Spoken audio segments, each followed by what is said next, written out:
কি দিনকাল পড়েছে বলুন তো? তৃণমূল নেতারা এবং তৃণমূলের প্রার্থীরা এখন যা সব বলতে শুরু করেছে, তাতে মানে ভোটের আগেই তারা যদি এরকম মুষড়ে পড়ে, তাহলে ভালো খেলা হবে কি করে? মমতা বন্দ্যোপাধ্যায় তো খেলতে অভ্যস্ত। তৃণমূলের যিনি অনুব্রত মণ্ডল, বীরভূমের বাঘ, তিনি বলছেন ২০-৩০টা সিট পাবে কিনা সন্দেহ তার এখন। বলছে এরকম ভোট নাকি তিনি জীবনেও দেখেননি। বলছেন বাপের জন্য এরকম ভোট দেখেননি।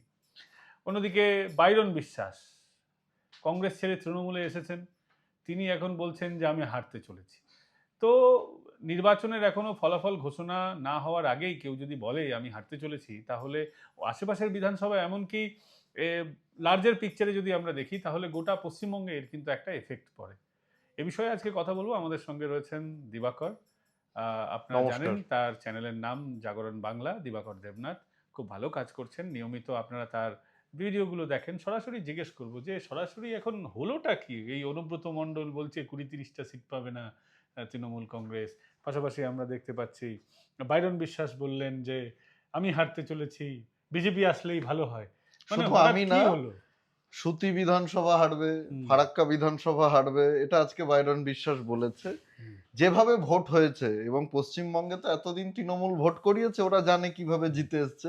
তাই এইবার যেভাবে নির্বাচন কমিশন ভোট করিয়েছে, সেখান থেকে তৃণমূলের আত্মবিশ্বাসটা আর নেই, টলে গেছে টলে একদম। গেছে। তৃণমূল বুঝতে পারছে যে মোদিজি যে গঙ্গায় ঘুরলেন, ভ্রমণ হ্যাঁ, করলেন, সেটা কি কারণে করলেন আর কি, ঢাকি সমেত হ্যাঁ। বিসর্জন দেওয়ার জন্য ঘাটটা পরিদর্শন করে আসলেন যে ঠিকঠাক আছে নাকি, কোন মানে ঘাটে কোথায় বিসর্জন বিসর্জন দিলে হবে? ভালো হবে। হ্যাঁ, ব্যাপারটা সেই জন্যই তৃণমূল কংগ্রেসের নেতারাও এখন বুঝতে পারছে যে আগে থেকেই হুম। একটু মানে সারেন্ডার করে দিলে, যদি যদি মাঠটা একটু কম খায় মাঠটা কম খাই, পিঠ বাঁচাতে পারি, বা বা বিজেপিতে বিজেপিতে ভালো গিয়ে একটু সুযোগ পাওয়া যায়। হাতে পায়ে ধরে যদি হুম, পরবর্তীতে ঢোকার কোনো ব্যবস্থা করা যায়, সেই জায়গা থেকেই অনেকে এখন থেকেই এই কথাবার্তাগুলো বলছে। কিন্তু এগুলো বলে কোনো লাভ নেই এখন। মানুষ এবার তৃণমূলকে এমনি বিসর্জন দিয়ে দিয়েছে, যে পরিমাণে ভোট পড়েছে, হুম, এরকম ভোট মানে পশ্চিমবঙ্গে কখনো পড়েনি। এত নাম বাদ যাওয়ার পরেও মানুষ কিন্তু ভোট দিতে এসছে। পরিযায়ী শ্রমিকরা তুমি দেখেছো হুম, কিভাবে একেবারে ব্যাঙ্গালোর থেকে, গুজরাট থেকে, হুম, মহারাষ্ট্র থেকে, হরিয়ানা থেকে তারা নিজেদের উদ্যোগে হুম, বাড়ি ফিরে এসছে। কি জন্য? যে তৃণমূলকে বিদায় করতে হবে।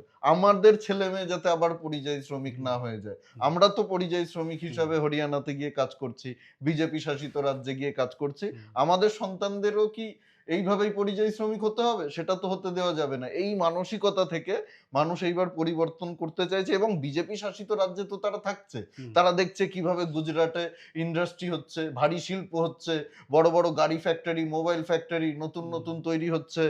উত্তরপ্রদেশে কিভাবে তৈরি হচ্ছে, মহারাষ্ট্রে কিভাবে তৈরি হচ্ছে, সেখানে মানে কাজের লোক খোঁজা হয়। হুম, মানে এই কোম্পানি থেকে আপনি এত লোক আজকে কাজ চাই। করছেন, কালকে আরেকটা কোম্পানি এসে অফার করছে যে আমার হুম, এখানে আসো, আমি আরো ২,০০০ টাকা বেশি দেবো। তো হুম, এরকম ব্যাপার থাকে। আর পশ্চিমবঙ্গে মমতা বন্দ্যোপাধ্যায় কি বলছেন? পান্তা ভাত খেয়ে থাকতে হবে। ঘুগনি, ১০০ ঘুগনি। দিনের কাজ দিচ্ছি। ১০০ দিনের কাজ দিয়ে আপনারা তো আছেন। কি দরকার বাইরে যাওয়ার? তো বেসিক নিড তো থাকে মানুষের। এখন আমাদের চাহিদা বেড়ে গেছে। হুম, আজ থেকে ২০ বছর আগে আমাদের চাহিদা অনেক কম ছিল। হুম, বাড়িতে একটা সাদা কালো টিভি থাকতো, বড়জোর হলে। আজকে দেখো তোমার পকেটে স্মার্টফোন আছে, তোমার ছেলের পকেটে স্মার্টফোন আছে, একাধিক তোমার ওয়াইফের স্মার্টফোন আছে। পকেটে হ্যাঁ, স্মার্টফোন আছে। তাহলে সেগুলো অপারেট করতে গেলে হ্যাঁ, রিচার্জ করতে হয়।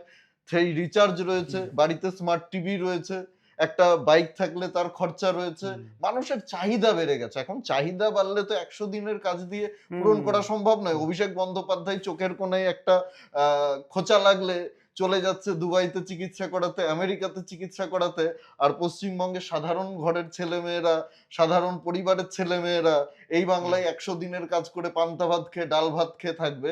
হুম, এই ব্যাপারটা বদলানোর জন্য পশ্চিমবঙ্গের মানুষ এইবার ভোট দিয়েছে, বাড়ি থেকে বেরিয়ে এসে ভোট দিয়েছে, এবং নির্বাচন কমিশনও হুম, যেভাবে ভোট করিয়েছে তাতে তৃণমূলও বুঝতে পেরেছে। হুম, সকাল থেকেই আমরা উল্টো ছবি দেখলাম ভোটের দিন থেকে। হ্যাঁ, এতদিন দেখতাম কি বিরোধীরা হাউমাউ করে কান্নাকাটি করত। বুথ দখল হয়ে যাচ্ছে, ছাপ্পা হচ্ছে। কয়েকটা ঘটনা ঘটেছে, এটা অস্বীকার করার জায়গা নেই। প্রার্থীকে মারধর করা হয়েছে, বিজেপির বুথে গ্যাঞ্জাম হয়েছে। কয়েকটা ঘটেছে, এবং হুম, সেখানে রিপোলও হবে আমি শুনতে পেরেছি যা। কিন্তু অল ওভার তুমি যদি দেখো, তাহলে নির্বাচন কিন্তু পশ্চিমবঙ্গের নিরিখে সবথেকে সুষ্ঠু নির্বাচন হয়েছে এইবার। তো এই নির্বাচন দেখার পরে তৃণমূলের তো আত্মবিশ্বাস টলমল হয়ে গেছে। তৃণমূল বুঝতে পেরেছে, বল হরি হরি বল, এবার তৃণমূলকে কাঁধে তোল। সেই জন্যই আগে থেকে পিঠ বাঁচানোর জন্য অনেকে অনেক কৌশল অবলম্বন করছে। কিন্তু আমি বলবো এতে বিজেপি কর্মী সমর্থকদের বেশি উৎসাহিত হওয়ার কোনো কারণ নেই। এটা একটা চালও হতে পারে। কাউন্টিং এর দিন আপনারা কিন্তু কোনোভাবে প্রভাবিত হয়ে এগুলোতে ঢিলামি দেবেন না। আগে থেকে বেরিয়ে আসবেন না। আপনারা নিজেদের সর্বোচ্চ দিয়ে লড়াই করেছেন। একদম লড়াইয়ের শেষ মুহূর্ত হুম। পর্যন্ত কাউন্টিং এর একেবারে শেষ বেলা পর্যন্ত যতক্ষণ না শেষ ইভিএমটা গণনা হচ্ছে ততক্ষণ পর্যন্ত আপনারা বেরিয়ে আসবেন না, জমি ছাড়বেন না। দিবাকর যেমন বলছিল, আমি এটার সঙ্গে একমত যে নেতারা বুঝতে পারে খুব আগে ভাগে যে ফলাফলটা কি হতে পারে। কারণ আমরা দেখেছি যে বিভিন্ন সময়ের আগেও তৃণমূল কংগ্রেস কিভাবে নির্বাচন করেছে তারা জানতো। এবারও তারা কিভাবে নির্বাচন করাতে পারেনি সেটা তারা জানে। হুম, যেভাবে তারা এভাবে নির্বাচন করাতো, যেভাবে আমরা দেখেছি যে ইভিএম লুট হয়, এবারেও দেখলাম যে ২-৩ জায়গায় ইভিএম বদল করার চেষ্টা হয়েছে। কিন্তু আল্টিমেটলি তারা পারেনি। আমরা সেটা দেখেছি। পাশাপাশি আমরা দেখেছি যে পুলিশ কিভাবে এদিক ওদিক পুলিশকে করে দেওয়া হয়েছে বা পুলিশের হাতে ক্ষমতা কতটা কমিয়ে দেওয়া হয়েছে। স্বাভাবিকভাবে আমি দিবাকরের সঙ্গে সহমত যে কাউন্টিং অবধি গ্রাউন্ড ছাড়া উচিত না। কারণ একদম। কাউন্টিং এও বিভিন্ন রকম খেলা হয়। দিবাকর বলো তো কি, কি রকমের খেলা হতে পারে? কি, কি রকমের খেলা আটকাতে হবে বিজেপি কর্মীদের যারা কাউন্টিং এজেন্ট হবেন? কি, কি তাদের সতর্কতা অবলম্বন করা উচিত? ২০২১ এর বিধানসভা হুম, নির্বাচনে সবথেকে বড় খেলাটা কিন্তু কাউন্টিং এই হয়েছিল। যত ছাপ্পা করেছে তার থেকে বেশি ঘাপলা করেছে তৃণমূল কংগ্রেস হুম, কাউন্টিং এ।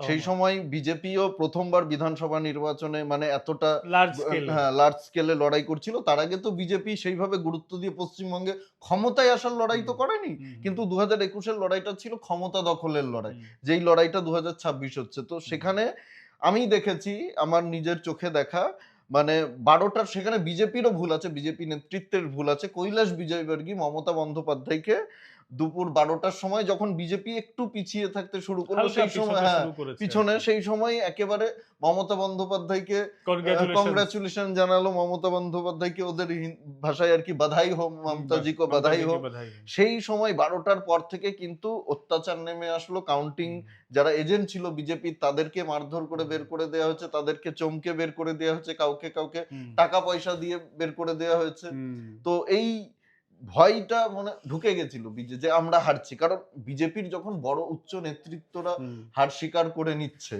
তখন তাহলে তো আমরা সাধারণ কারা? কর্মী সমর্থকদের হুম, মনে সেই ভয়টা আসে এবং সেই ভয়টাই ঢুকিয়ে দেওয়া হয়েছিল। সেই জায়গা থেকে বিজেপির কর্মী সমর্থকরা বেরিয়ে এসেছিল, ভয়ে পালিয়ে এসেছিল অনেকেই, হুম, অনেককে বের করে দেওয়া হয়েছিল। তো এই ব্যাপারটা যাতে না হয় ২০২১ এবং আশা করি বিজেপি সেই জায়গাটা থেকে হুম, শিক্ষা নিয়ে যে ভুল থেকেই তো আমরা শিখি। যেই ভুলটা আমরা একবার করি সেই ভুলের থেকে আমরা শিক্ষা নিই। পরবর্তীতে আমরা সেই জায়গাটা সামলে চলি। কোথায় ভুল হয়েছিল। তো ২০২১ এর বিধানসভা নির্বাচনে কোথায় বিজেপির ভুল ছিল সেই জায়গা থেকে শুভেন্দু অধিকারীর ব্যাপারটাও তোমার নিশ্চয়ই মনে আছে। হুম, শুভেন্দু হুম, হুম, অধিকারীকে কিন্তু হারিয়ে দেওয়া হয়েছিল হুম। নন্দীগ্রামে। পরে শুভেন্দু গিয়ে অধিকারী রিকাউন্টিং করার। শুভেন্দু অধিকারী তো জানে হুম, তৃণমূলের খেলাটা কি। হুম, কোন জায়গায় তৃণমূল খেলে। হুম, বাকি বিজেপির নেতৃত্বের যারা ছিল তারা তো জানে না। হুম, শুভেন্দু কিন্তু লাস্ট সময় পর্যন্ত লড়াইটা দিয়েছিল হুম, কাউন্টিং এ। সেই কারণেই শুভেন্দু জিততে পেরেছে। তো আমাদের সবাইকে এটা মাথায় রাখতে হবে। বিজেপি কর্মী সমর্থকদের মাথায় রাখতে হবে। যারা কাউন্টিং এজেন্ট থাকবেন তাদেরকে মাথায় রাখতে হবে যে শেষ সময় পর্যন্ত হুম, যতক্ষণ না গণনা শেষ হচ্ছে, গণনা কেন্দ্র ছাড়া যাবে না। যতই চমকাক, যতই ভয় দেখাক, যারা চমকাবে দেখবেন কাউন্টিং শেষে তারাই মানে আপনাকে দেখে পালাবে। তাদের বাড়ি ছাড়া হতে হবে। আমি দিবাকরের সঙ্গে ১০০% সহমত যে কাউন্টিং এ কি হয়, কারণ ২০২১ এর নির্বাচনে তখন সাংবাদিকতা ছেড়ে সরাসরি খুব কাছ থেকে এই বিষয়গুলো দেখার আমার সুযোগ হয়েছিল। তো আমি এটাও দেখেছি যে ব্যাটারি পার্সেন্টেজ কিভাবে বেড়ে যায়। কারণ ব্যাটারি পার্সেন্টেজ ৬০-৬৫% যে ব্যাটারি থাকার কথা, কারণ ব্যাটারি পার্সেন্টেজও লেখা হয় যখন ইভিএম গণনা হয়।